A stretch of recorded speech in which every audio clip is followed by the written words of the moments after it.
Look at us, episode 2, and already we have stumbled upon the queen of audiobooks, Juliet Stevenson. I mean, I don't think I'm going to live long enough to listen to all the audiobooks you've done.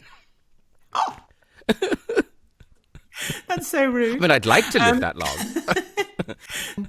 No, I have done a few. I have done quite a lot. I really love doing them. I mean, being paid to read, it's just a joy. But also, I like how brutally honest you are, that one of the things you like is you get to play everyone. Totally. And I mean, there is no end to my greed, when it comes to playing parts. And you don't have to negotiate with any other actors. It's bliss.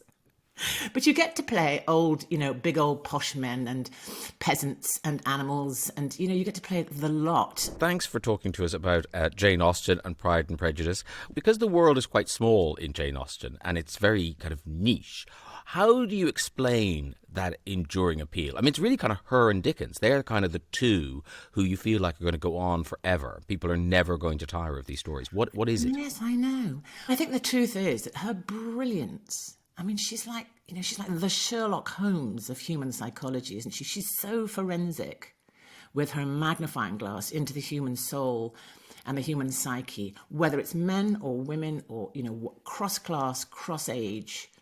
Of course, they're all white and they're all English and, there's huge limitations, but she's an absolutely sort of prize example of, look at the detail to get the big picture. And her observation is so genius about human nature.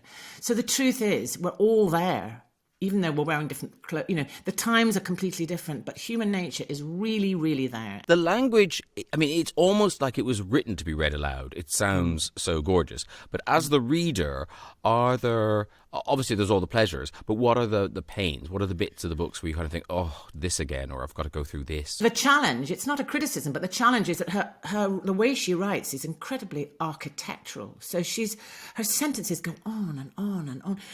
And then she'll pick up a clause on the side, and then she'll go from that clause into a subclause and a sub-subclause, and then back to the subclause, and then and then you've got these kind of curly cues. It's sort of Rococo architecture, and you've got to keep the sense of that sentence going. You've got to connect the reader from the beginning of that sentence to its end without them getting lost. It's almost like she's building a house of cards, and she can't help adding another card and another card, and you've got to keep letting her build without it toppling.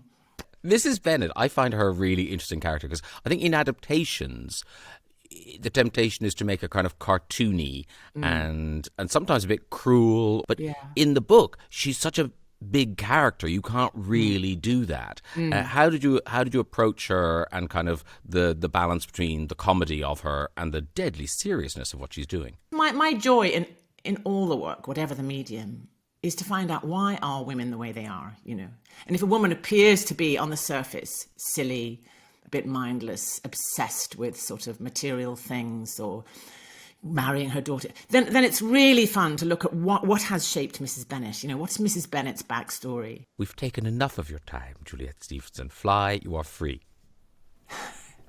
Thanks, it was really fun.